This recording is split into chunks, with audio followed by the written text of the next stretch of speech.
قرار نبود مثلا اتفاق خاصی بیفته، مثلا مثل کتابه رو یه دقیقه بخونم. بلا بلا بلا بلا سابسکرایب و اینا دریوری و اینا حقیقتا سابسکرایب. خب فکر کنم موده کار نمیکنه. خب میریم یه مود دیگه. در ضمن موضوع داستان مود دارم میریزم، مود ریختم. یه چالش داریم، یه چی به دست بیاریم. دایمن، مثلا بلاک آف دایمن. اینو دوست دارم و هر چی نگاه کنیم چالش اینه. بلاکای رندوم اسپام میشه. خب رم رو آسمون انگار جواب نمیده، ولی رنجش خیلی زیاد. اون درخت اون تم دقیقه میده. آقا زامبی کس. آتیش گرفتم.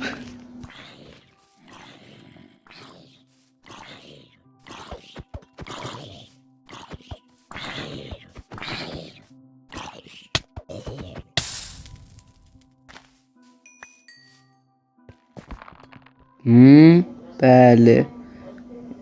بریم اند دراگون رو بزنیم. چالش اینه.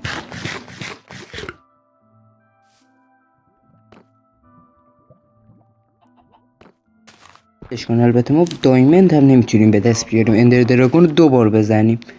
قراره پارشیم با این چالش. ندرایت دیگه خیلی زهره. ما رو اینجا قراره پیدا کنیم. یکم چوب.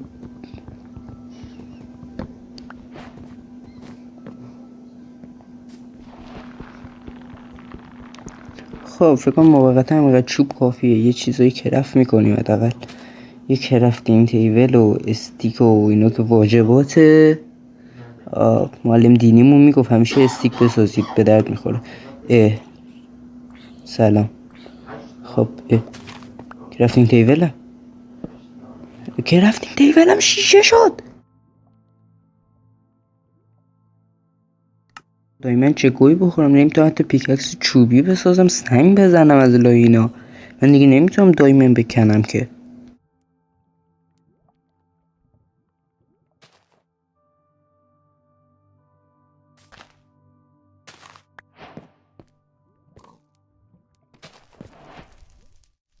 خیلی خوشحال میشدم تو دایمن بود.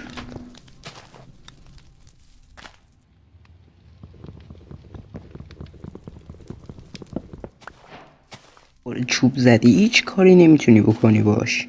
مریضی واقعا. وای مغز کار نمیکنه. ای کمپر تو کندوی اثر کمپ کرده بودم برامون.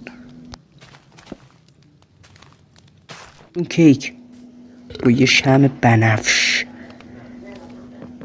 یام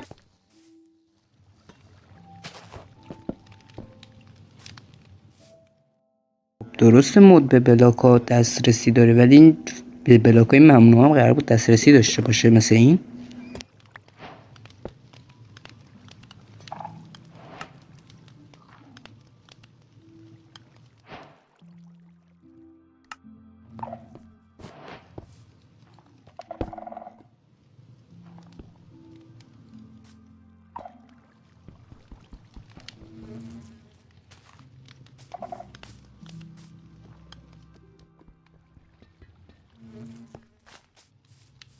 خب هدف جدید دانلود شد. تخم دژلا. اینو به دست بیاریم چالشو بردیم انشالله. بز به همین قانع باشید. تخم اژدها باز خوبه. یه املتی دارید از صبح میرید مدرسه بخورید. مدرسه ها وا شده. صبح شکم گشنه نرید مدرسه. شدم چرت و پرت میگم، ولش کن.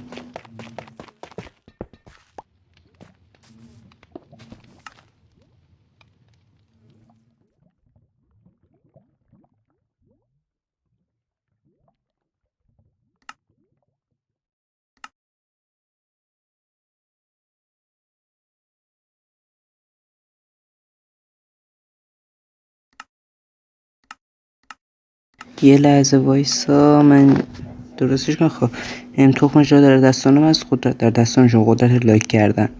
یه دقیقه وایسا من اینو بذارم رو این. آها بله. بنده سنگ جلبکی رو به دست آوردم. شما هیچی به دست نیاوردید، فقط وقتتون از دست دادید. لایک کن.